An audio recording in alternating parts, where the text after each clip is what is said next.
What's up, everybody? Welcome back to another episode of Don't Give Up the Ship podcast. This is part 2 of the first book report. I know it took me a minute to get back to it, but guidelines for the leader and the commander. If I'm being perfectly honest, I don't know that I'm going to get out of chapter 1.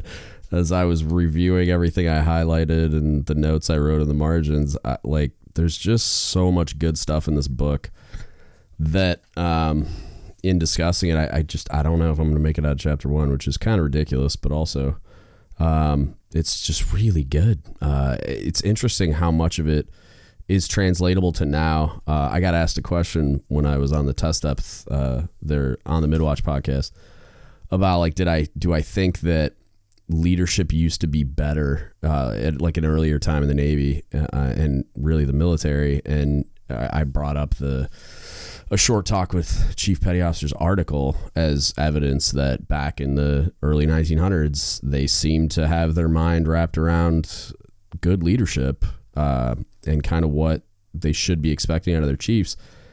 And as I go through this book, I just see a lot of stuff, and even things that we look at and we think that are new concepts that are just now being accepted, like mental health.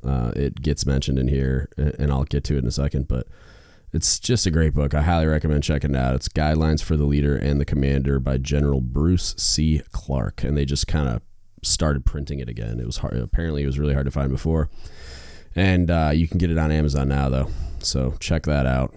I'm picking back up. We had started talking about morale generally, and there's a chart in here that says several adjuncts of to morale, and it's got 18 items. I'm not going to hit every one of them. I'm going to hit most of them. So it talks good management is the first one. So obviously we just generally, as we go through these, it's just going to be talking about a well-run organization and what you would expect out of like a high morale, well-run command. So good management, want things to run smoothly where things are planned, right? So we don't want the plan of the day to explode every 5 minutes and for the plan to change, and you're getting like text messages while you're at home about all the things that like you have to do, or maybe liberty expiration changed. I've been in those circumstances and it drives me nuts, but it's just, we just don't want to put people in the position to hurry up and wait. Literally says that. And I know you've probably heard that since you first joined the military, because I know I have. Adequate information, kind of in the same vein. Men like to be kept informed ahead of time of things that affect them or are apt to affect them. It is far better for the commander to keep his people informed than to have them seek to get such information from rumors, right? So this one I've seen become particularly prevalent when the ship's about to get underway, but then we get delayed because of a material condition, and like the chain of command isn't doing a great job of keeping everyone informed. Like the communication's going up, but it's going up from like the chief in charge of the division through the department head to the upper chain of command to then to squadron and whoever else is relevant. And the junior sailors are like, are we getting underway tomorrow? Are we not getting underway tomorrow? Like, and no one seems to have any idea what's going on. And then it degenerates into rumor mill stuff where you're sitting on the mess decks. Well, I heard they couldn't get the part, and I heard this other thing's really broken, and we're going to be in port forever, and I heard, and it's like it becomes difficult for people to plan their life, and it just gets really frustrating, even if it's your life consists of going back to the barracks and playing video games. Like, it's just frustrating to be left in limbo and not know what's going on. So getting good information to the people that need it, up and down, because it's not irrelevant to junior sailors what's going on in that type of regard. Like, they want to know what their schedule is going to be. They want to know if they need to be a place or do a thing, or if something's coming up that they need to anticipate in some kind of a way, even if it's just to mentally prepare themselves for it. High state of training. So it's talking about just making sure that the unit is well trained. If they're not well trained, they'll know it. This fact shakes their confidence, especially if they anticipate the possibility of using that training in a critical situation.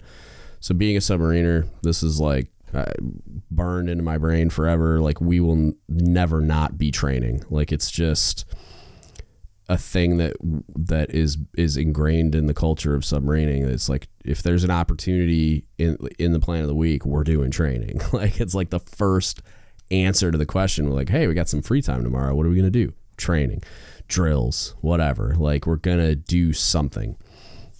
where we're exercising the capabilities of the ship, the watchstanders, where we're doing something for proficiency, to raise level of knowledge, to do an examination, to check it, to whatever, drills so we can do hands-on stuff, whatever. Like whether it's for quals or just proficiency, and to make us better at what we do and reinforce that we are in fact good at what we do and that kind of thing. So in the world that I have operated in for 20 years now, I've even on bad, air quotes, bad boats, it's like the one thing that it's like if training suffers, it's because morale is low, not because the training isn't happening. And so by virtue of the low morale, you get low engagement, you get low effort. So you're not going to have like good performance either, because nobody wants to be there. Nobody wants to be doing it. So it's a thing that needs to be fixed. And that's what we're talking about here is morale. It's like they are linked in that if you have a low level of training, which is what this is talking about, it's going to negatively affect morale because they're going to feel like they're not capable. But on the flip side of that, if you have low morale, but a high state of training, you're going to get low engagement and low effort. And you're going to get almost negative training value at that point, where when you're doing drills or when you're doing anything else, it's like people aren't going to be engaged. You're not going to be listening. They're not going to care. Right. And then when we're in a place where it's time to apply that training, are they going to be too burnt out, or are they going to be not as good at the thing as they need to be because they weren't engaged in that training when it was happening, which happens a lot in the submarine service. Chances for advancement. This is one of there's several of these that routinely feed the meme sites all over the internet. And the chance for advancement is one of them. Is like you see a lot of community pages, like I want to say like the Master at Arms one is one of them, or maybe it's a Corpsman page or something, but like just always poking fun at how impossible it is to make like a certain pay grade in a certain rate, right? It's extremely demoralizing when you know you're good at your job and you know you have a high level of knowledge and you studied for the exam, and even when you do well in the exam and you don't have the opportunity to advance. There's been a couple times in my career where my opportunity to advance was effectively zero. And one of those times was when I was going up for second class. I think it was the second exam I took, or the third maybe. I cut an 80 on the exam, and which is the highest score you can get on the exam. A lot of people get the percentile confused with your exam standard score. The highest exam score you can cut is an 80. And then that would be like 99th percentile, which is what most people see as like their actual score, which that's just you compared to everyone else. But the highest exam score you can possibly cut is an 80.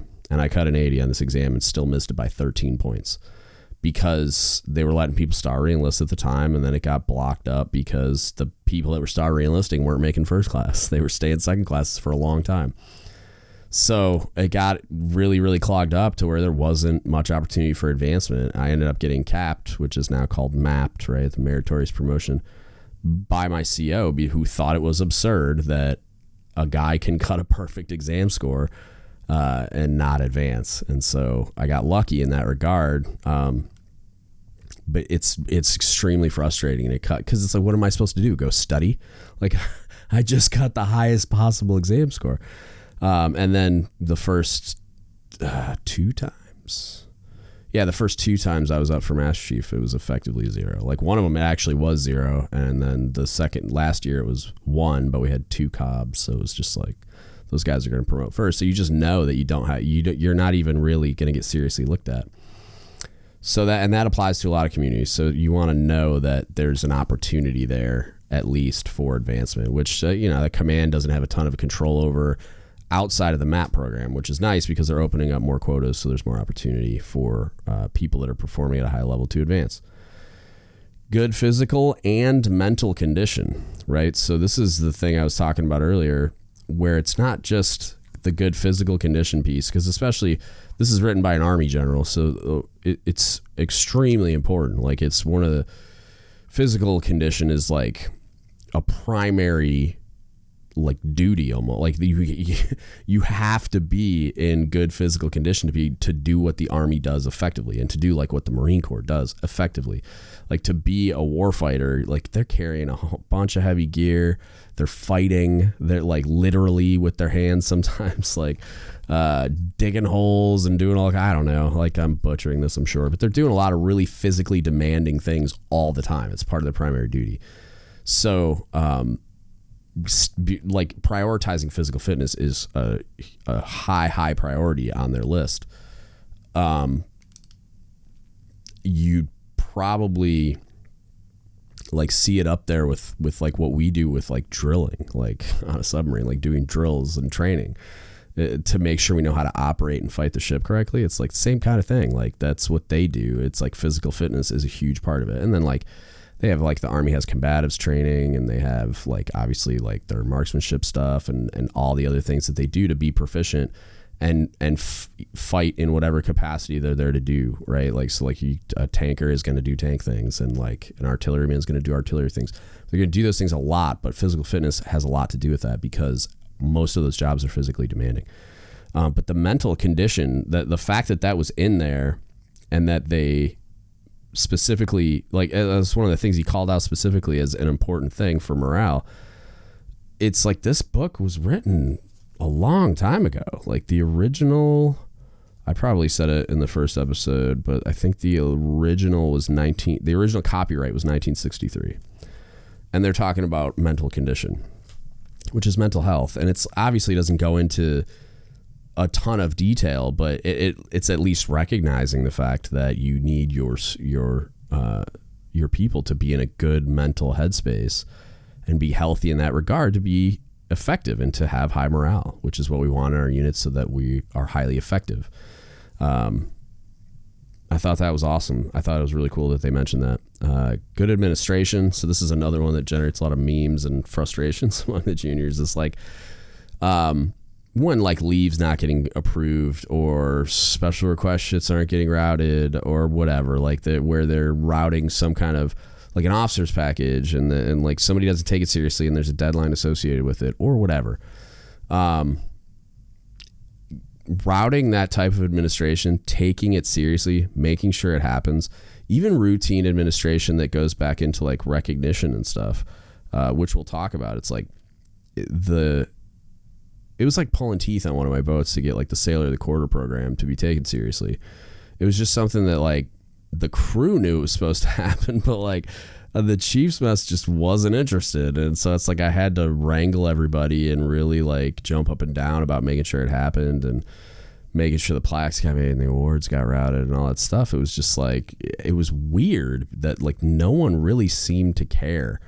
And that's really frustrating, not just for me, obviously, but the sailors that are involved. It's just like, I think I've told the story before where like there was a period of time, and I forget where I was, but I think I went on leave, and they had like of the year plaques that were supposed to be awarded. And I kind of like, it was like the one time I wasn't around to do it. And so I turned it over to somebody, said, hey, make sure this happens.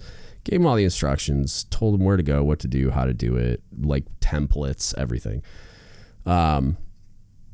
Those guys didn't get their plaques until like way later. Like I ended up on shore duty before it got, like I realized they never got it because those guys had messaged me and said, hey, never ended up getting that plaque. Like, do you have any idea what happened to it? And I'm like, you gotta be kidding me. So like I went out of my way to, had a buddy of mine who's a woodworker make me some plaques that looked like the ones we would have awarded. And then I had brass made at work and got them their plaques, but it was just like, come on, like, why am I the single point of failure? But that stuff is really important to them. It's like I had to get, one of them was for the Sailor of the Year, and it was just like, the guy was a chief when he was talking to me, like, do you know what happened to my Sailor of the Year plaque? And I was just like, oh my God. So I got it made for him because it's important to him. Even after he made chief already, it's just like a thing he wanted. Like it's a really significant achievement. He wanted to like put it on his wall in his office or whatever, understandably. So that stuff's big. Make sure the administrative stuff is happening. They like to know their pay and accounts and individual records are correct, and that their allotments are going through on schedule is what they mentioned. They're important to make sure that people aren't distracted by things outside of work, right? Like a pay issue is one of the biggest things that'll get a sailor distracted from doing their job. Confidence in equipment. This is talking about basically like there's always better stuff under development than in the hands of troops. So, but he's talking about when you have older stuff or you have stuff that it's just like frustrating and you have to take time to maintain. Talking down our equipment as being obsolete and statements that we do not have the latest and best are detrimental to morale. So basically what he's saying is, just like if we didn't have confidence in our training level, like if we didn't think we were proficient in fighting the ship, like if we didn't think we could like rely on the equipment in a pinch, right? Which, think about what we do and the gravity of the situation if we're really using the platform we're on for what it's intended for. Like, you don't want the equipment to fail, obviously. So not only do we want to have that high level of training and proficiency with that equipment so that we know how to use it, we know how to fix it, but that we are fixing it, maintaining it, doing what we need to do to make sure that all the things are going to be effective, or that we have the capacity to fix it and make sure that it gets back up and running as soon as possible, and not constantly talking about how the boat's a piece of crap. And that's very much a leadership thing. It's a something that you can get to a place where if you're on a really old platform of some kind, like you're a really old ship or submarine and everything's breaking all the time, it's like, so you can look at it like this thing's a piece of crap and it breaks all the time. Or you can look at it like, okay, cool, now we get the opportunity to apply our trade in real life. Like, we get to repair this equipment. We get to become more expert at what we do. And then it's just like the pride of overcoming the obstacle of that equipment breaking down. I've been there. I've been on old boats where stuff's breaking all the time. My A-gang chief on my last submarine, I don't think he slept for like 3 years. But he was that type of a dude where he was extremely proud of the fact that he may not sleep, but that equipment is going to be fixed and running, and we're going to make sure that the submarine has everything at its disposal. And I mean, it was great. It's like you knew it was going to get fixed. Like, if he had to duct tape and chiclet that thing together, it was going to run the next day. And that's what they're talking about here, is you have confidence in the equipment, or we have confidence in our ability to fix and then competently run that equipment. Confidence in commanders, huge, right? People expect their commanders to know their jobs, to share the hardships with them, and to take personal interest in their problems. You'll not know whether a particular officer or soldier, or sailor in this instance, has a problem until someone has heard their case. A willing ear will gain much confidence. So this is one of those, like, just be visible, be present, be involved, right? Like I talked about on the last episode, I think, about like a CO that was going to like get down in the bilge and clean once in a while. Like, and I mean once in a while, like just the willingness to do it, or like get involved in the stores load if you have some bandwidth. But also the act of walking around the ship, going into a work center a day and just kind of like saying hi, talking to them, asking how it's going, seeing what they're doing, maybe observing a maintenance item, or just hanging out and talking. Like, nothing disarms a group of people and makes them feel more valued than someone like that taking that type of interest and just like sitting there and having a conversation with them. I do it during inspections all the time. I just sit in the galley, everybody's nervous, and then I just like break the tension with a joke or whatever, and I sit in there just having fun, enjoying the company of submariners, and being in my space that was my space, being in like what it feels like home almost. Yeah, like I spent a preposterous amount of time in a submarine galley, and so like getting to hang out in there around cooks, around the people that like I did that and now they're doing it, and like there's value for them that Master Chief's standing in here like coking and joking with them, but then there's value for me because like I get to be around these people and instill confidence in the higher ranks like in our community and in what we do, and like make them feel valued by just listening and asking questions and laughing with them and stuff like that. So that one's huge. Mentions comfortable quarters.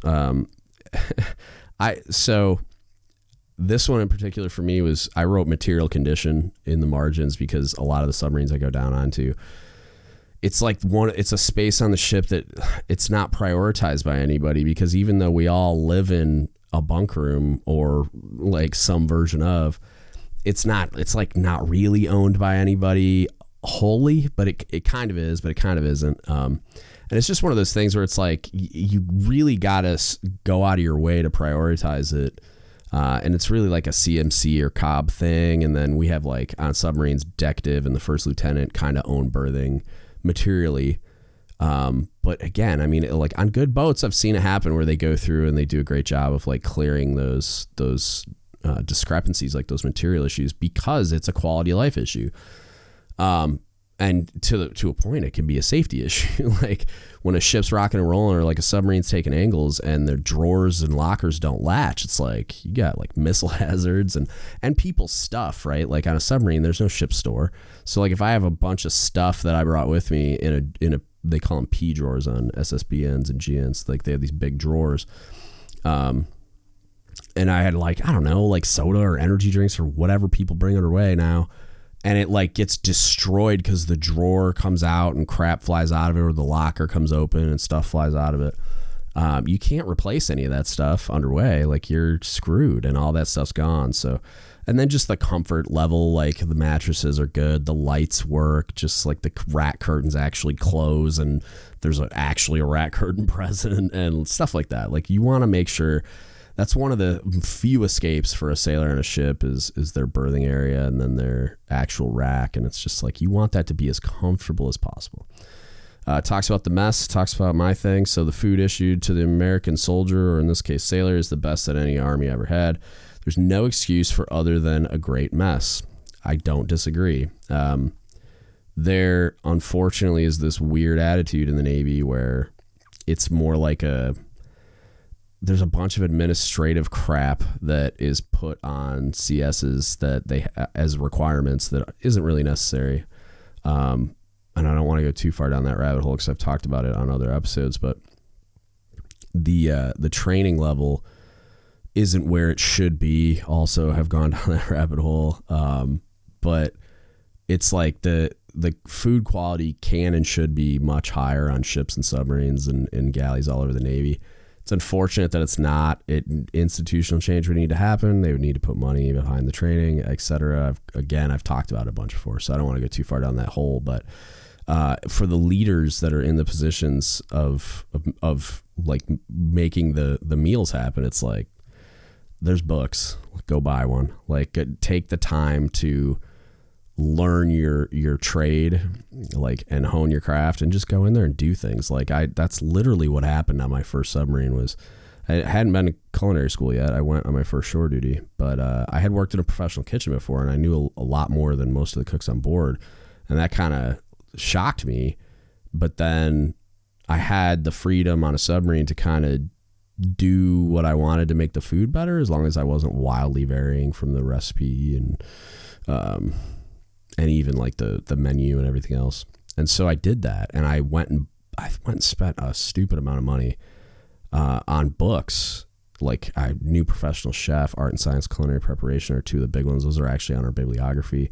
A bunch of other ones that I took underway and I just studied, and then I like applied those things. Like a lot of the Armed Forces Recipe Service recipes suck, and so like making the buttermilk biscuit recipe out of the new Professional Chef instead of using the crappy drop biscuit recipe that's in the AFRS is a huge improvement. And it like blew everybody's mind. They're like, these are like KFC biscuits. Like, holy crap. Like, well, how did you do this? And I'm like, I opened a book. So I highly encourage that. And that's where I'm going to leave that alone before this turns into a CS podcast. So mail service. So this is really email more than actual mail, even though sailors do get mail on ships. Just making sure that they have that. It's another one of the few morale boosts that they ever get. So making sure the email actually works, making sure, like on submarines, it's always a big thing when we go to periscope depth that we're pulling email, and it's like sometimes you can, sometimes you can't. Very dependent on a lot of like environmental factors and how long we can stay and all the stuff where we have a mass out of the water. But like on surface ships, you can get, I've talked to people on Facebook Messenger while they're at sea. So champagne problems, I guess. Medical attention. Confidence in medical service is of tremendous importance to any unit, especially to a combat unit. So this, in the margins, I was writing like doc out on the deck plates, because like on submarines, we have an IDC. And I know like certain smaller surface platforms have IDCs, and I think a couple of junior corpsmen, and even like an aircraft carrier, you've got medical people. But For us, it was more like Doc walking around, making sure everybody was good. And just like they mentioned before about like a soldier or sailor or a serviceman bringing their problem to their leader so they could hear their case. Otherwise, it's not going to get fixed. Same thing applies here. Is like Doc being out on the deck plates, talking to people, asking questions, whatever, created a comfort level where they were willing to go see him. They would bring their problems to him. And it made it so that he always kind of knew what was going on, and then he could be very proactive about helping people out. And there's just a lot of confidence in knowing that you have that resource if that person is doing all those things and is visible and making sure that you understand that you can go to them. So always big. Talks about like post exchange facilities, like the exchange on base. Well, I'll leave that alone. Leaving passes, so just leaving liberty in general is huge, right? It's a currency for leaders where it's like, what does a sailor always want more than anything? Liberty, right? Like they would pay money for it. So it's not money. Like, I mean, they like money. Don't get me wrong. They want to be promoted and they want to make more money, but liberty, they want to go home.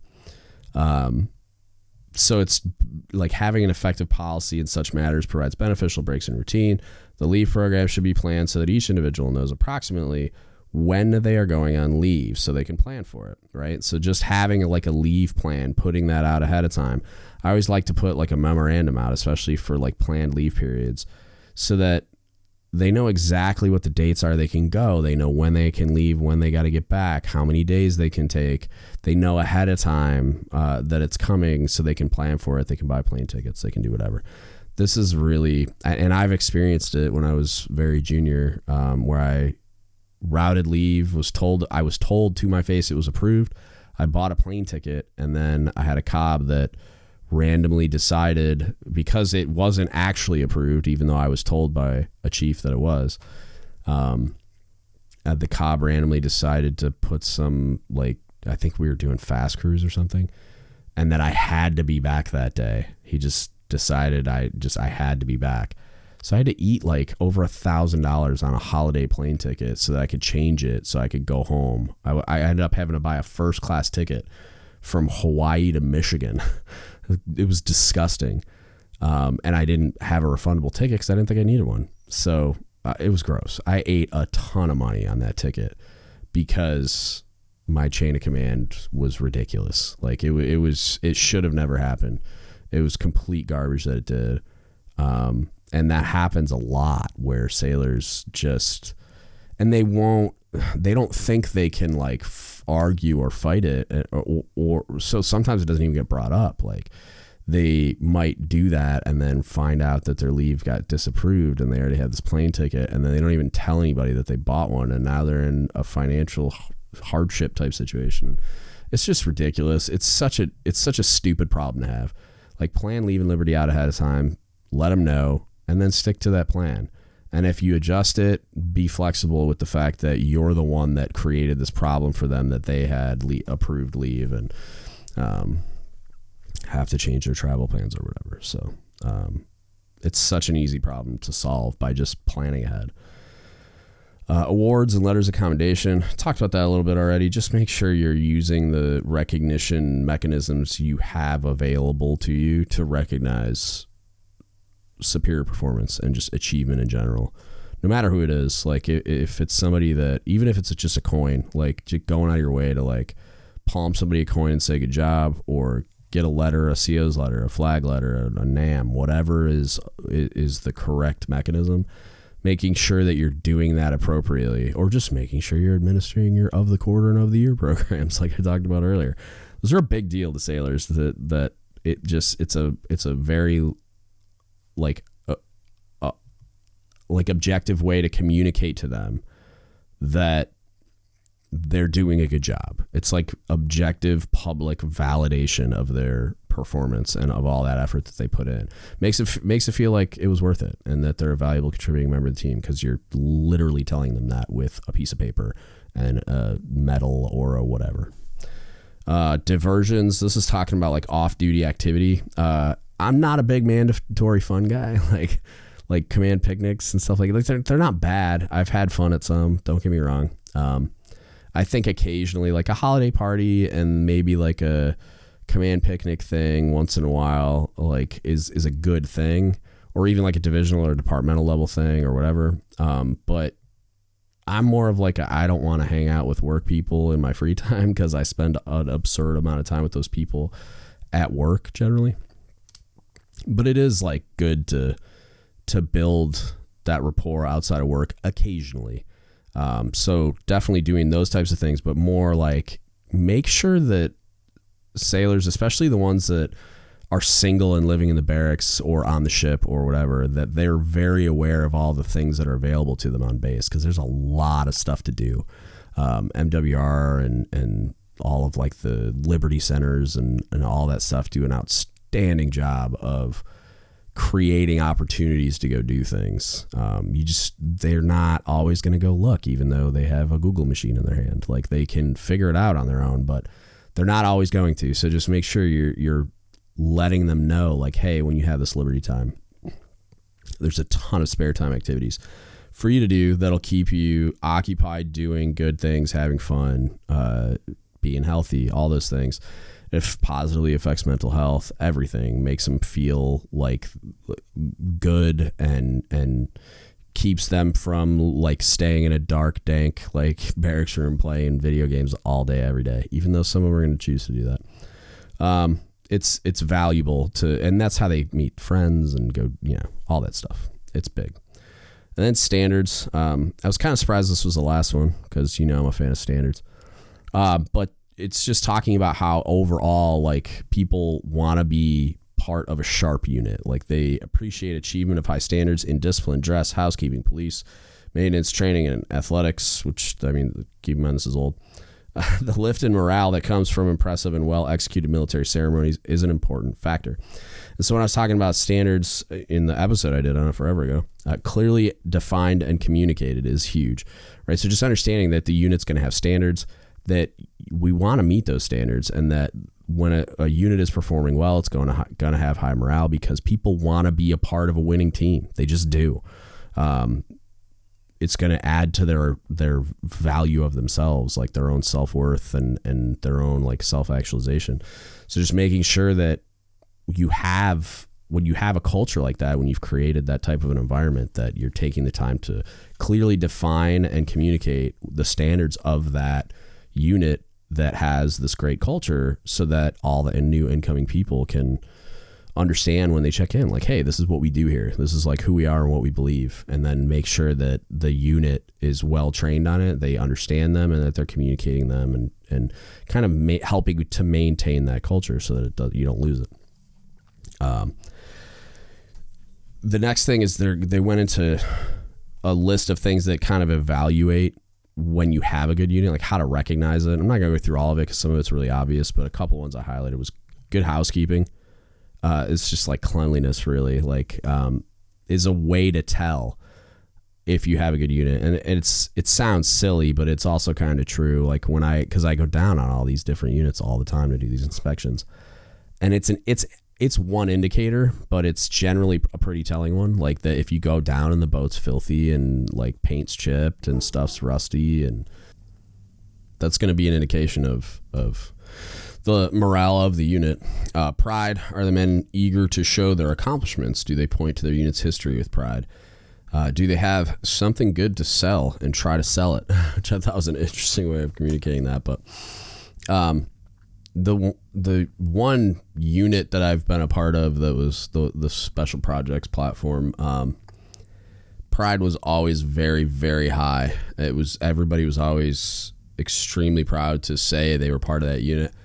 And it's something that I've found you can definitely install in just about any unit if the leadership is set on doing so, right? If you're taking the time to talk about the things that are important, like heritage, like doing the things that are important, and I'll get to that in a minute. I'll tell a story about what I kind of mean by that when I get to this chart thing, but just like building that pride and esprit de corps and all those things, and through you can use heritage, you can use just an identity that you build, like kind of attach like an attitude to the thing and just say like, hey, this is what we do and this is what we're about. however you're going to do that. And like most of the good ones that I've seen, there's always some kind of like mantra or like slogan or whatever, and it just kind of becomes like they just build this like team identity. It's almost like a high school football team or like a college football team or something like that, where they just build like this identity that is kind of awesome, you know, like when they do it correctly. You draw on heritage usually, at least in the submarine force. I think a lot of surface ships do too, though, especially when you're like the second or third USS whatever, you know. And you can leverage all those things to kind of build this identity and like come up with some kind of slogan that like makes it makes you sound cool. Like we'd have like the Cobb would say something and then the crew would respond with something else. Like a famous one of the submarine force, I don't think it's changed ever, is the Alabama, right? The USS Alabama, because they're associated with Alabama, the football team's thing is Roll Tide. And so like somebody says go Bama and then they say Roll Tide, like the crew all screams Roll Tide. And it's just like, it's an easy one because it's a pretty famous like slogan among college football and the state of Alabama and whatever. It's just a thing people say. I had a guy on one of my boats that was from Alabama and all that kid ever said was Roll Tide. So you attach that identity to it. It's a very easy way to build pride in the unit, and it helps with morale and then just motivating the sailors to do the thing. So another indicator, so that's kind of what we're on now, is that they point to, and there's a bunch that I'm skipping some that are just kind of not, like, dated is probably the best way of describing them. But enlistment and re-enlistment records, so just talking about retention basically, like, is a great indication of if the unit has high morale or not, if people want to stay in the unit and in the military. Court-martial rates and incidents and accidents, so kind of just mishaps and misbehavior. And then complaints to the inspector general is the last one, so that'd be like really, really bad stuff. So just like the amount of discipline that's happening, why it's happening, are there accidents because our training's not high, right? Or because people aren't engaged, or people aren't motivated because morale is low. So those are all great indicators of those things. The chart I mentioned earlier, it says outside influence on morale. So it's talking about just like all of the things, like factors, adjuncts, indications of morale covered so far concern things generally within control of the commander, but there are outside influences on morale as well. And then so that we should be aware of those things. And the thing I highlighted was this, it says the soldiers should feel that they are needed and that their sacrifices are of immediate and long-range benefit to their country, their home, their family, and themselves. They should feel that the unit is as important to them as family, and that they are just important to the unit. So just like a family member to the unit, right?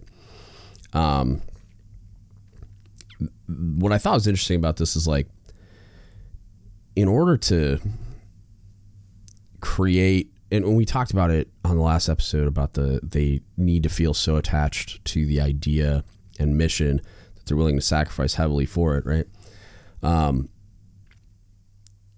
Creating the type of attachment where you feel like it's family, and also creating the type of devotion to the cause that is required in certain situations if we're doing what we're intended to do, right? Which is, affect war using the instruments that we're trained to use, is kind of creating an understanding that, look, like, this is who you are and what you do, which I keep saying that it sounds so simple, but I don't think it happens enough. So like we have this on strategic missile submarines, we have a rating called missile techs, and their whole job is to maintain and if necessary launch ballistic missiles that we may or may not have on those submarines.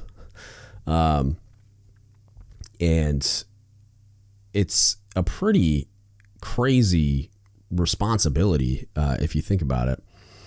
And so when we were talking to them one day, I was filling in for the Cobb, and so we were going to a brief they were doing, some major evolution, and it's dangerous. They have like crazy hydraulics and these big hatches that open and shut, and just all this stuff that could go wrong and that could hurt somebody, kill somebody, damage equipment, just like a lot of other people do. But we went in there, and it was just kind of like a normal evolution brief. They did a great job of briefing what they were going to do and lessons learned and all that stuff. And then it got to chain of command at the end, and they're like, "Hey, you guys got anything to add?" And so like I think the chief and department had talked, and then they pointed at me because I'm filling in as a Cobb, and I was just like, I was looking around the room, and it was a lot of like very mechanical, just kind of stepping through the motions of.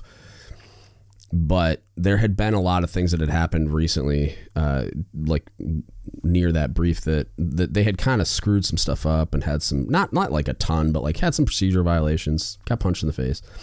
So there's reasons why they might not be super motivated.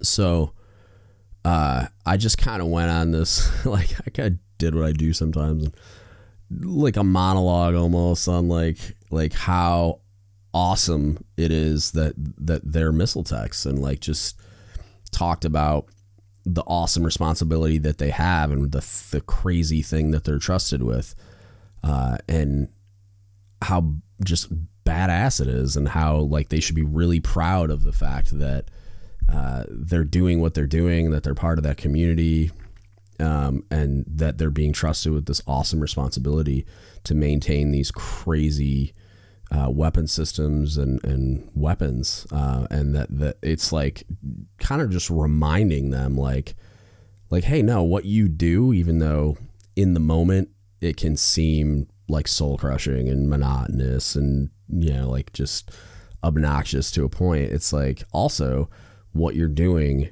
is crazy. It's like it would, if you described it on paper to a civilian, it would blow their mind that some young 23-year-old E5 is being trusted with this awesome level of responsibility, access, like expertise, just all the crazy things that some of these people do. Even nukes, like like the stuff that they do is wild. Like you're operating a nuclear reactor and you're like a young kid. It's easy to forget the like broad, like zoom out the broad worldview like of what you're doing. It's easy to forget how awesome it is, and how like it's a privilege to be in that position doing that thing, even though it doesn't always feel like it. It's easy to get lost in the daily grind, and the stuff just feels normal, and then it feels like soul sucking sometimes because it's very difficult, and a lot of times it can be very tedious and just like onerous and repetitive, and like, why are we doing this? This is such a pain, blah, blah. You know what I mean? You get caught up in that kind of stuff.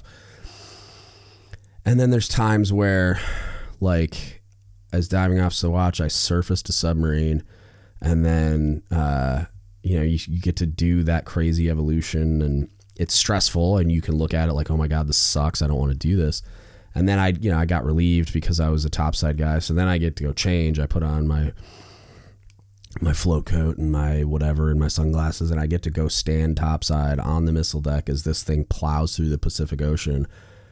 It like craziest view, like you're out in the Sound transiting in, and it's just like wow, like this is really cool. And it's easy to forget that sometimes because it does become kind of routine, and it's important to take the time to remind those people of how important what they're doing is, how awesome what they're doing is, and how like proud they should be of it. I think it's a thing that we don't do enough, and you see the good units with high morale doing it, that reminding them of how awesome they are, and reminding them of how important they are to the mission, and reminding them of just how, like, their heritage and their crazy stories that they're a part of, and just how insane what they're doing is. Like, that you're accomplishing these things routinely, to the fact that somebody could think that sitting there and diving a submarine or surfacing a submarine could even be routine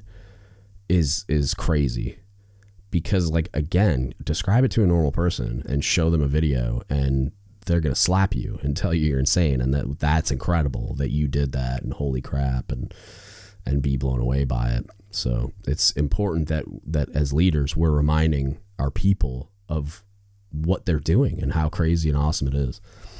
The next section, it's called Junior Officer Conferences. What I took away from this is, so we've talked in the podcast about how chiefs are responsible for training divos, but the responsibility to train officers never ends. So it's kind of just like, hey, who trains the officers? Like, who's teaching officers how to officer? And so I thought it was interesting that he had included the junior officer conferences with senior officers, where it's kind of like a check-in thing where they discuss certain issues and stuff like that to make sure that those officers are on the right track and they're getting the things that they need, and that it's a leadership opportunity for the senior officers to train and mentor and whatever. So it says the standards and responsibilities of an officer are in many respects more exciting and more difficult to discharge in peacetime than in combat. Consequently, officers' conferences should be conducted for all junior officers to review the duties and responsibilities of a commissioned officer. So that was kind of where I was going with that, as far as like they need to be touching base with somebody to make sure that the officer who's charged with making sure the unit runs, that officer is getting the mentorship and guidance that they need to be a good officer. So it just lists a bunch of stuff, topics for discussion. And it talks about military courtesies, proper salutes, greetings with salute, all kinds of stuff, just good order and discipline stuff. Personal standards of dress, conduct, ethics, indebtedness, gambling, and use of liquor. So just more good order and discipline stuff. Importance of military reports as to accuracy, time, and contents. Importance of an officer's certificate and signature. So that's more like on the administrative side and like the communication in face-to-face meetings and briefs and stuff, which is a big thing that a lot of times junior officers are intimidated by, is those interactions with the senior officers and providing a brief either to those officers or to a room full of people that include those officers. So that would be an instance where they could have those conversations and be trained on what to expect and what, like, how they should conduct themselves during those briefs and stuff. Military discipline. So this is more like actual disciplinary action type stuff. So use of company punishment, duty on courts and boards, and handling of AWOL incidents and accidents. So this is, again, like training on how to deal with service members that are operating outside of the confines of good order and discipline, or violating policy or the UCMJ or whatever, like how you handle that, right? And it's not always immediately go to administrative process of, NJP Article 15, whatever you want to call it. It could just be as simple as sitting down and talking to somebody, or it could be as simple as like a verbal counseling where you're like, look, this was a close call, and conduct some training and mentorship on that policy or whatever it is, all the way up to the significant administrative type discipline. Promotion of enlisted men, development of subordinates, and preparation of efficiency reports. That's more NCOs, in my opinion, even though they're definitely involved in that process, and that's more of a CPO, NCO training a junior officer. The unit history, esprit, decor, accomplishments, missions, problems, activities, troop information, and morale. So just like the making sure that they understand the significance of the mission, the unit's history, the pride that the members derive from it, etc. Self-education of officers, professional publications, associations, beneficial reading, courses, study, preparation for one's job and promotion. So that's effectively like advancement stuff and career guidance that a chief would provide for like a junior enlisted sailor. This is the same thing. Like it's like almost like a career counseling session, because officer career paths are very different from ours, and it's a big deal that not just in order to promote, but also to do their job better, that they understand all the resources that are available to them, and they are being recommended things by people that have walked the path that they have, that, hey, go look at these courses or these books or whatever, involve yourself in these associations or activities, etc. security of classified documents, prevention of loose talk and rumors. It's probably bigger than you think, less the security of classified things, which is pretty straightforward and objective, but the prevention of loose talk and rumors. So not just loose lip sync ships type things where people are if you go on Facebook or Instagram or whatever, OPSEC is not real. Like junior people do not understand what that means. I see posts all the time where they're like, I'm getting underway today, send me a care package or send me an email or whatever. And it's like, you can't stop. Like, you don't tell people that your ship is getting underway today. That's OPSEC stuff. Like that's how very bad things happen. But also, so in addition to that, like not sharing information you shouldn't, also just the rumor mill that is more the high school type cultural crap where it's just like the immaturity of the 18 to 23 crowd, probably, where it's just like an episode of The Real World, which I don't even know if that reference is too old at this point, but it's just where stuff degenerates into this ridiculous drama filled crap where you're dealing with fraternization or you're dealing with just like regular good order and discipline problems because young people are going to young people. So just like not spreading rumors and talking crap about each other behind your back and stuff like that. Taking care to have those conversations. The importance of the mess is good housekeeping and sanitation. I think we've already talked about good management, statistics, pre-planning, checking, follow-up. So just administration stuff, and like this is probably falls into like spot checks and 3M type stuff. Just being involved in those types of things to make sure all of the equipment and administrative processes and all those things are happening the way that they should. Goes on to more good administration stuff and how to be a good inspector. So inspecting things. Pre-planning those inspections, and inspection is part of the instructional and training process. Training, so then training aids, lesson plans, training facilities, all those things, just all the resources and mechanisms and requirements and all those things. The officer is going to be in charge of that as well, making sure that all the training is happening the way it's supposed to. Putting one's house in order, allotments, wills, insurance, planned savings, all that stuff before you deploy so that the service member is not worried about anything besides executing the mission, right? Those are huge distractors for a lot of people. If you get an email while you're deployed and your wife's like, we don't have any money and a tree just fell in the car or something, like, I don't know, like something's going to happen. And if all those things aren't taken care of and you're worried about what's going on at home and you have very little ability to influence what's going on at home and you feel like you have no control. And so your mind is anywhere but the mission, right? And then it mentions safety programs and stuff like that. But and then it talks about like a checklist for success, for successors, which I've always called a continuity binder. I'm just mentioning it because I think it's important, even though it's kind of a dorky administrative thing.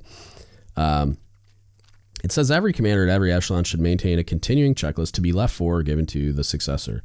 The checklist should contain items of value that will assist the new commander in becoming familiar with the command and more rapidly than if they had to uncover the same items over a period of time. Such items might consist of significant strengths and weaknesses of key officers and non-commissioned officers in the command, important policy matters announced by senior commanders and not contained in SOP or directives, names and personalities of individuals outside the command with whom it is necessary to associate or do business, areas of training weaknesses within the command, disciplinary matters that need to close and continuous supervision, or close and continuous supervision, security matters that require constant surveillance, critical equipment shortages, deficiencies, or trouble areas. So really just kind of anything that you think would be valuable to your successor. And this can be at any level, right? Like I had a gap when I was the SEL of the A school I was at, where the guy coming in to relieve me wasn't showing up until about 6 weeks after I left. And so I put together a really detailed continuity binder with pretty much all the things listed. Anything like points of contact, emails, locations, phone numbers. I did like a profile thing on everybody that worked there, just like a quick synopsis of like who they are, what they're currently doing, what they have experience with, how they're performing, what potential I think they have. What like kind of things I thought they needed to continue to develop, blah, blah, blah. to kind of let him know, like, this is my evaluation of these people, to give him an idea of where they're at and where he needs to go with them, all those things. And he emailed me. It was just like, thank you so much for putting this together. Like, I've never gotten this good of a turnover, and really appreciated it, even though I wasn't even physically there to turn over with him. So huge deal when you can do that, because then he doesn't have to, grope in the dark trying to figure all this stuff out on his own, or cobble it together through the experiences of all those staff members and ask all kinds of silly questions. He's already got it all in his hands. And I even like the routine, like, just, hey, this is what we do. Like, this is a normal plan of the week. These are the major events you need to be aware of. These are deadlines. We're a remote learning site where we had a higher headquarters that expected things. You had to be on a phone con every Friday. You had to do all this other stuff. So it was just like all those things in as much excruciating detail as I could turn over to make his life as easy as possible. So those things, and you can do those at every level. Like, if you're a work center supervisor as a second class, you can put together a continuity binder. It doesn't have to just be like a higher level, like a commander or, like an XO or a CMC or something like that. There's value at all levels, and it really should be common practice for everyone, so that, again, you just continue to get better, and it'll need updating. It's not always going to be perfect forever. Like, it's not a fire and forget type thing, but it's definitely something that should be done for most major programs and positions and stuff on board a vessel or at a command, where you could take the time to continually update a continuity binder so that the incoming people, like, aren't as confused, like, don't have to go through all the growing pains that you did to put together all that information and be successful in the role that you were in. Vigilance, I really liked this. So the operational status of a unit is kind of what we're talking about, like the operational readiness status. And it basically is just saying you must be ready for anything. You must be ready for employment at all times. Regardless of how well a unit has been trained, the commander cannot allow it to become lax and let its guard down. And then it said, this is one of my favorite lines of the books. World War II and the Korean conflict were started by surprise attacks on Sunday mornings. These surprises remind us that we must be ready for anything 7 days a week, 24 hours a day. We cannot relax our vigilance or engage in weekend activities that would contribute to disaster. So basically, if you're in that type of a place where you're kind of forward deployed, or you're literally deployed in an area where you're the tip of the spear, it's like you got to be ready for anything all the time, and you got to be in a ready state, or very close, like not far from it, so that if something happens, you're very rapidly able to respond. And those two examples were pretty sobering. It's just like both of those major wars were started by surprise attacks on Sunday mornings, because the assumption would be if we surprise them on a Sunday morning, they're not going to be ready. Like, we're going to catch them with their pants down or asleep or whatever. And they kind of did. So yeah, I really liked that perspective. It's talking about administration. So the close interrelationship between training programs and sound overall management. Many commanders are defeated by poor administration. So not having a plan, and also not taking care of their people via all of those administrative processes that we kind of touched on earlier. So awards, evals, pay, leave, liberty, all that kind of stuff. But also, like, the plan of the week or the plan of the day, not having a plan, not taking the time to robustly plan as far out as you possibly can, and then adjust accordingly, communicate that plan constantly as far out as you can accurately. And then if something major changes, going way out of your way to let everybody know as far out as you can and as many times as you can, because there's going to be times where things change at the last minute, and that's the nature of what we do. But you should do everything you can to mitigate that and not make it feel like at any moment I'm going to get a text message that says that something changed, or that I have to come back to work, or that because they planned a meeting at 1800 and didn't tell me, coming in on a Saturday for a meeting because we couldn't plan our week appropriately or couldn't get a thing done or whatever, because somebody's throwing a temper tantrum because we are all so busy and distracted by all the other crap that we had planned that week that we didn't get some other thing done. So we're coming in on a Saturday right before we go on deployment. All of these things have happened to me. So it's just going way out of your way to understand that this plan is extremely important and affects everyone. And one of the quickest ways to kill morale is to not have a plan, to make everybody feel like they have no idea what's going on and that the plan could change at any minute, and that at 1500 I'm going to get a work list, and that I'm never going to get to go home because nobody can plan, hurry up and wait. All those things severely and negatively affect the entire morale of the ship, like it's from the top down all the way down to the bottom. It's a gigantic deal, and it's something that I don't think people take seriously enough. It's a big, big deal to make sure that you have a plan, that you're communicating that plan, and that it's a good plan. That's the type of plan that's going to maximize liberty while still accomplishing all of the critical things that we need to for the mission. Because the very next thing, the importance of time, is talking about. It talks about learning the proper time-space factors so that you can be on time and make reasonable demands on your subordinate. Reasonable demands being kind of the key phrase there, is that, look, our job is demanding. It's hard on purpose. We all know it's hard going in, and we all know it's demanding going in. We all know there's going to be periods of time where it's extremely demanding and where we're not going to be able to go home. We're not going to be able to talk to our family.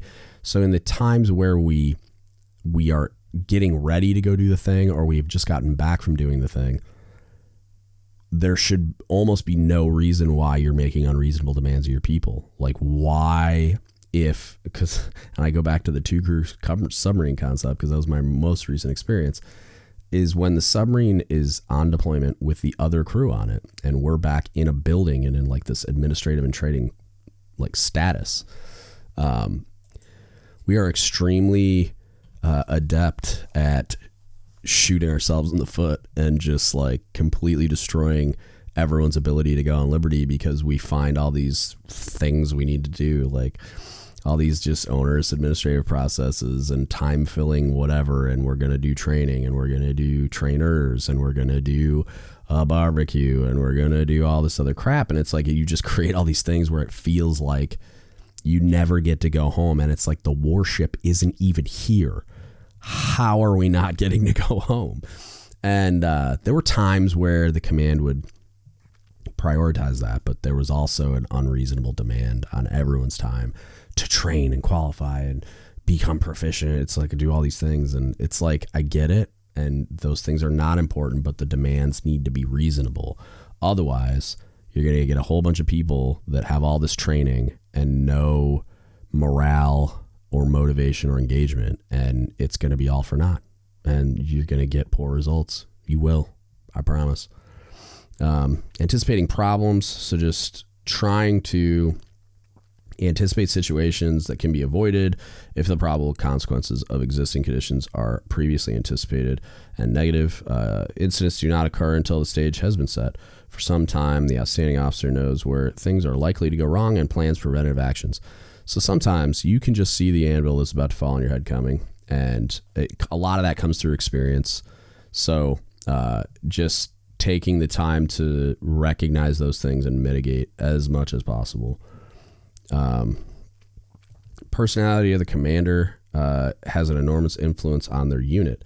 In fact, the unit may be said to be nothing but an extension of the commander's personality. It is essential that they make their presence felt by leaving their desk or stateroom or whatever, and appear where work and training go on by talking to and knowing and influencing their people, right? So that, mentioned that earlier already once, and I think it came up in the previous episode too, is get out of that ivory tower and go to where the work is happening and see what's going on, and just observe and talk to them and make them feel like you care about all that hard work that they're doing. It goes a long way towards morale and inspiring the unit to follow and having them trust their commander. It's because they know you don't have to do that, and so when you do it and they can tell you're doing it from a genuine place, it's like it's very important and very validating to those people that, oh hey, the CO actually cares about what we're doing. Like, that's awesome. Counseling of individuals, so mentioned this a little bit, but just like taking the time to go talk to people, right, and providing them resources when they need them, not just for the mental health piece, but also just like sometimes people just need to go talk to somebody that's not their boss about whatever they have that's going on. So taking the time to talk to those people. Counseling is something that always has like a negative connotation to it. It's not negative unless you make it negative. So it's something that doesn't even always have to be formally documented, even though it's a good thing sometimes if it is. It's all based on the circumstance. But counseling is something that can happen where you just are taking the time to sit down and explain a thing, or seize a leadership opportunity to train a mentor. Anytime something either goes wrong or you see the opportunity to, like we mentioned a minute ago, prevent or anticipate a problem by explaining or providing guidance on or mentorship on a thing, it's like, that's value added. Like that's our job. That's our job as leaders, regardless of the role you're in, whether you're an NCO or an officer. It's like, if you have the opportunity to do that, and a lot of times it can be as simple as just providing like an ear, like just sit there and listen. I could tell you that there's been a whole bunch of times where somebody thanked me for my time and attention. Like, hey, thanks for the talk. And it's like, I barely did any talking. I just sat there and listened to them and said like a couple of sentences here or there, like, well, have you thought about this? Or like, just, that kind of like leading question to kind of nudge them towards the conclusion that they kind of already knew what the answer was, but they just needed to like me to validate it or something. Or sometimes they just literally need to vent, and that's it. And somehow think that by my being there and sitting there and listening, that I did something significant, where I didn't provide some deep wisdom or guidance or anything. I just sat there and listened and let them get that out because they needed to. And there's value in just that. And that's all kind of falls into that counseling realm. Recognition of outstanding work. So not just the awards that we mentioned earlier and even just the coins and stuff, but like you get a lot of mileage out of a genuine expression of gratitude for the work that people are doing. Whether you get the whole group together and just tell them what an awesome job they did. And I've been somebody for a long time that, like, I have a high bar, right? So they think that I'm stingy with praise, and I'm not. I just want to see that performance before the praise comes. And I've learned that situationally I can do that ahead of time, I guess, or whatever. But just getting them together and being the leader that says, hey, you guys did an awesome job today. I really appreciate all the hard work you put in. Well done. Get out of here. Have a great night. It's when it comes from a leader that you respect and you care about their opinion of the work that you're doing, and of you as a member of that team, it's gigantic. Like, you underestimate how valuable it is when you're the leader, to those people. You kind of forget, even though you're still sort of in a position where, like, there's people above me even now. Like, I'm a Master Chief. I have a CMC. I respect him a lot, and I value his opinion of me and my performance. So if he told me that I was doing a bad job, like, I would not be a fan of that. But when he tells me I'm doing an awesome job, it still means something to me. And I think we underestimate as leaders the value of just saying, hey, great job. That was awesome. So do that when it's warranted, and don't miss the opportunity to do that, because it does a lot of damage. Just the absence of when you had the opportunity to do it is something that can be a big problem. And over a period of time of doing that, then you're the leader that never tells them that they did anything right, and they start to fill in the blanks in absence of any commentary on their performance, and it can get definitely counterproductive for sure. And that very next line, I didn't even know this was coming. Very next line that I highlighted: just as recognition can be a great morale builder, failure to recognize an outstanding performance will surely destroy morale. So there you go. The book just validated the random thought I had in my head. So yeah, definitely make sure you take advantage of, because they know when they've put above and beyond type effort in, and they know when they've done a good job. So make sure you're recognizing it. So the next paragraph is kind of an interesting one. It says elimination of ineffective personnel.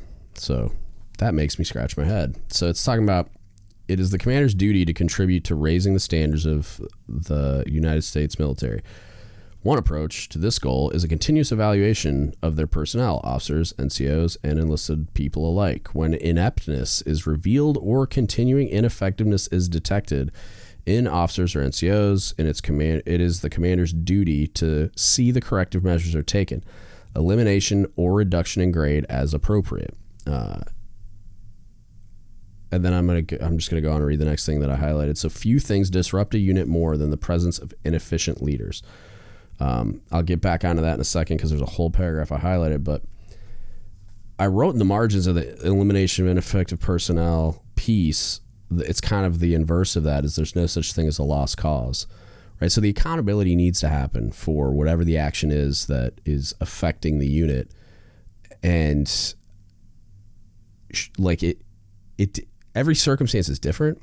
So somebody could be a demonstrated problem child that just has had all this effort put into them and continues to misbehave and violate policy and standards and everything else, and that you get into the administrative disciplinary process and eventually they just wear out their welcome.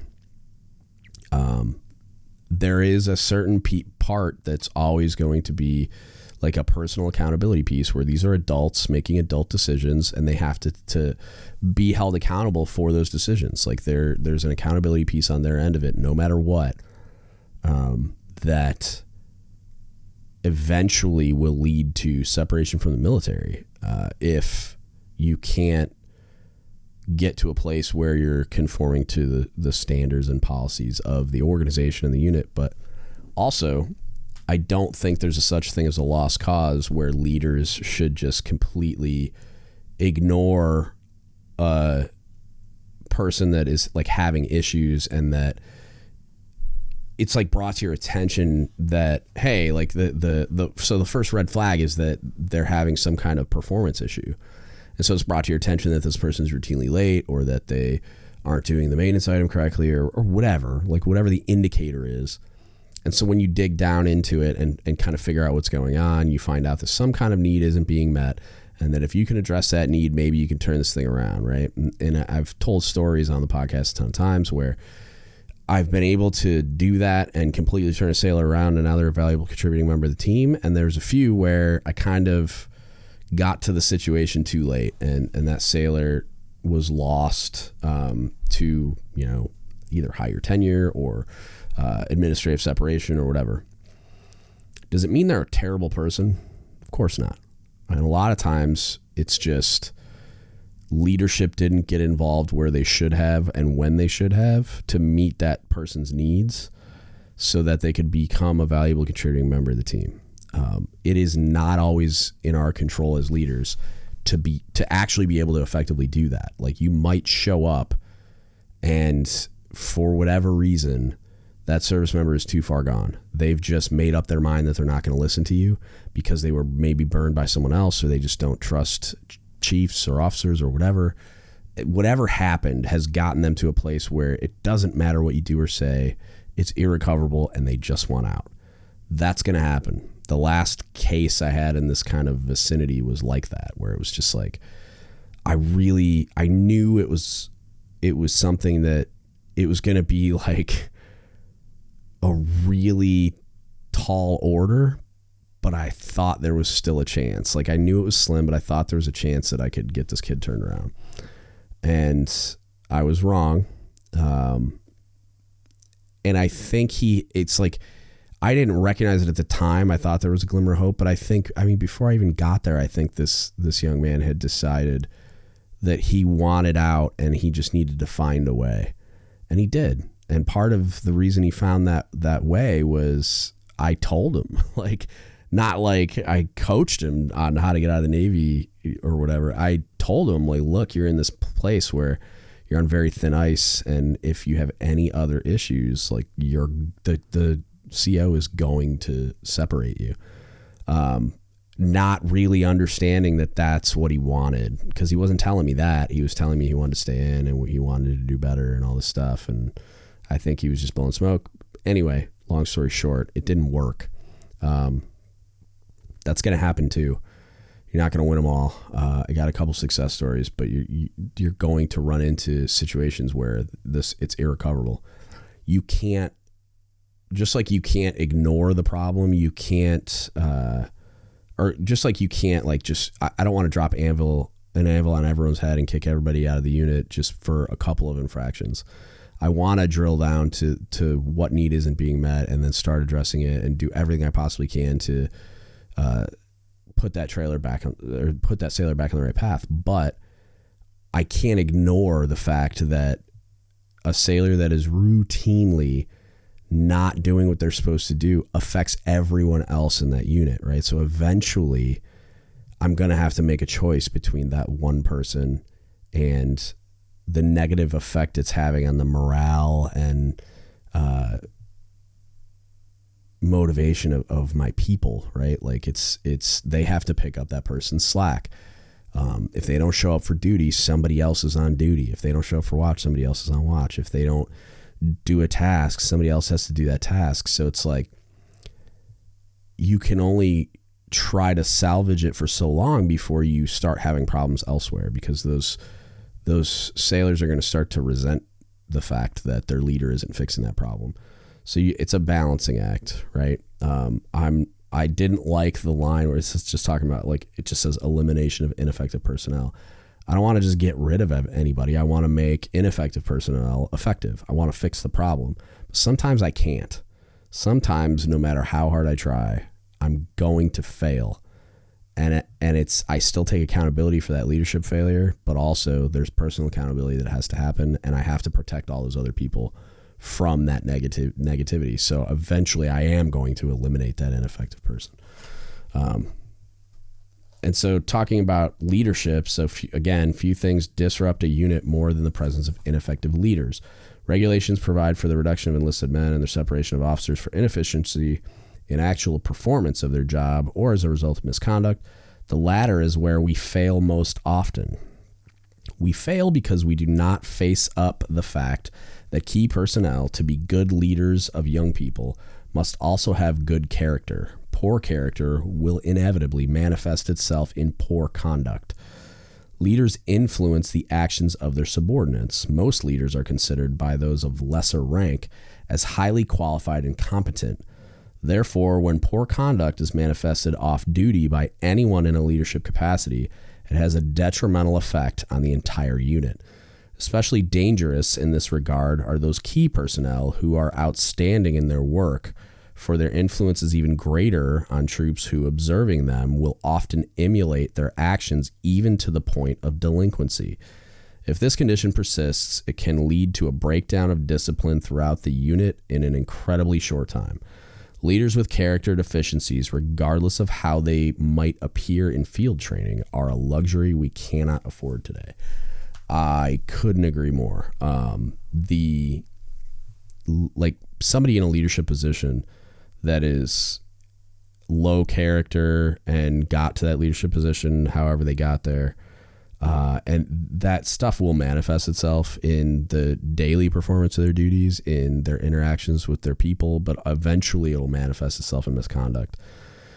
And when it does, it's really hard to recover from that. I talked about it during the Discord Q&A recently, that just it's very difficult for the organization, and even that, like the organization, so we're talking about like officers, like the wardroom or the chief's mess, to recover from constant misconduct that you see on the cover of the Navy Times, right? But then within a unit, when there's misconduct, it's tough to take when you have a person in a leadership position do that. But it's also, if you confront it and you're transparent about it, and it's not systemic, like it's not, you don't have a bunch of people doing it, like a bunch of leaders doing it, it's recoverable. It's you're going to take a hit, and there's going to be like a lowering of trust and an apprehension between juniors and seniors at that command, even though it was just one person that did it. Because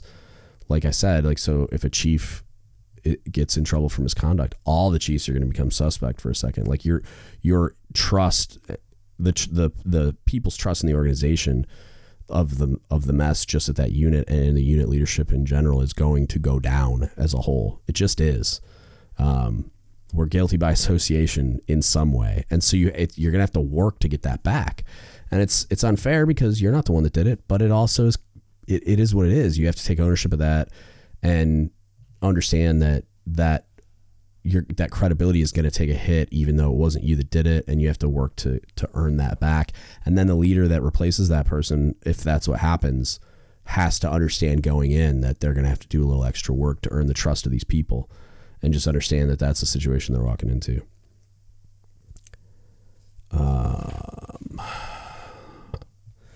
So I'm finally going to wrap up chapter 1, if you can believe that. So in the conclusion summary, it's I'm just going to read a lot of this. It says, good leadership on the company level, which is like the unit level, can only thrive in a climate of good commandership on the battalion level and above. So it's just higher level, like ISIC and above. What commanders have a right to expect from commanders above? Or so like what unit commanders have a right to expect from their superior commanders? That their honest errors be pointed out, but be underwritten at least once in the interests of developing initiative and leadership. To be responsible for and be allowed to develop their own units with only the essential guidance from above. Excuse me. A helpful attitude towards their problems. Loyalty down as well as up. That they not be subjected to the needling of unproductive statistics competitions between like units. The best commandership. That the needs of their units be anticipated and provided for.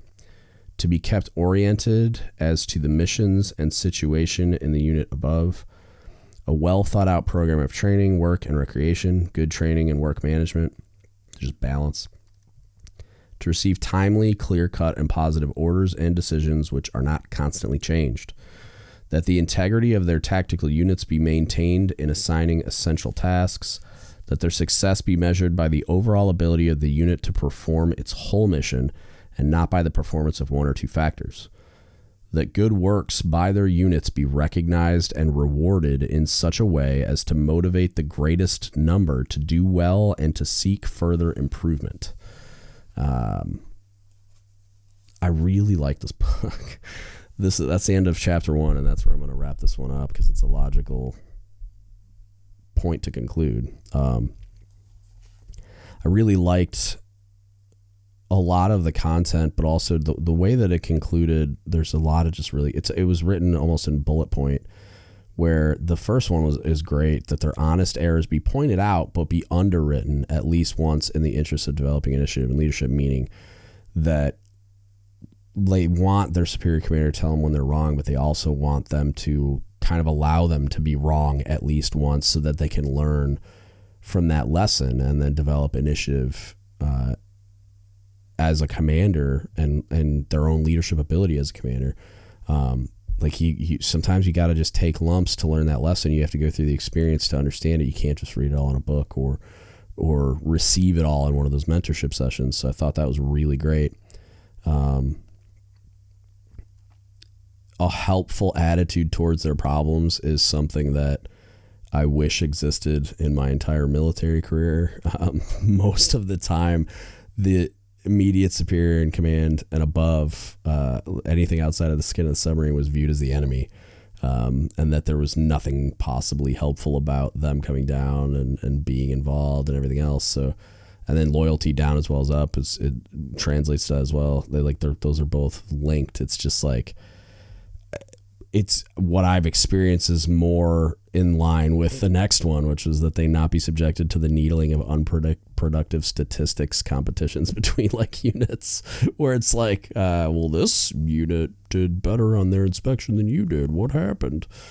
Or like, our spreadsheet's green. Why isn't yours? That's the kind of stuff that has always been extremely frustrating to me, and I wish it was more of a helpful attitude towards our problems. And I find myself, because I'm at a somewhere between ISIC and TICOM level, and it's when I go down to a unit or when I go to waterfront training and offer my support and hey, I'll come down and do training, or I'm always here if you have questions, stop by the office with a bind or whatever. It's like they don't trust that my intentions are pure, like they think that it's a setup or whatever because you just view it that way for some reason. I really hate that that's the way that relationship is, because I really mean when I say that, like, I'll come down and do whatever you need. Like, I'll provide training, oversight, I'll review binders ahead of time, I will mentor, I will do qualifications with your guy, whatever I can do to help. Anything I can do to help. I'll go in the galley and teach them how to cook. Like, I don't care. Just tell me what you need, and I'll offer that time and energy. And it's like it's always viewed with skepticism, and I've had one person in a year and a half take me up on it, and it's a guy that knows me pretty well personally, and it was really productive, and it was great, and I hope he tells his friends and they start to trust at least me. But yeah, I've always hated that that's how that relationship exists the majority of the time, because you're missing out on a ton of help. Yeah, just the whole thing, the whole book. I mean, that was one chapter, and I've already got 3 hours of podcast content out of it, damn near. So yeah, I highly recommend the book, Guidelines for the Leader and the Commander. It's by General Bruce C. Clarke. You can get it on Amazon. It's a pretty short book, if you can believe it, and I'm only one chapter in. But and I won't cover the entire thing. There'll be things that aren't applicable, but yeah, I just wanted to finish that one out, get the rest of that done. I really enjoy this book, and I'm excited to get into some other ones. If you need anything from us, hit us up, don'tcovertheshitpodcast@gmail.com. You can Facebook message us, Don't Cover the Shit Podcast, or you can DM us on Instagram or Reddit at DGUTspodcast. Hit us up. Let us know if you need anything, comments, concerns, criticisms, ideas, suggestions, whatever. Always open to that. And then if you would be so kind, like, share, subscribe, review on all the platforms for all the things. So like iTunes reviews, share the content on social media, all that stuff. It helps just get it to the people that need it, and satisfies the needs of all those algorithms to make sure it's promoted and all that kind of stuff. So we appreciate that if you can do that for us. And that's it. That's what I got for you today. Thank you so much for listening, and don't give up the ship.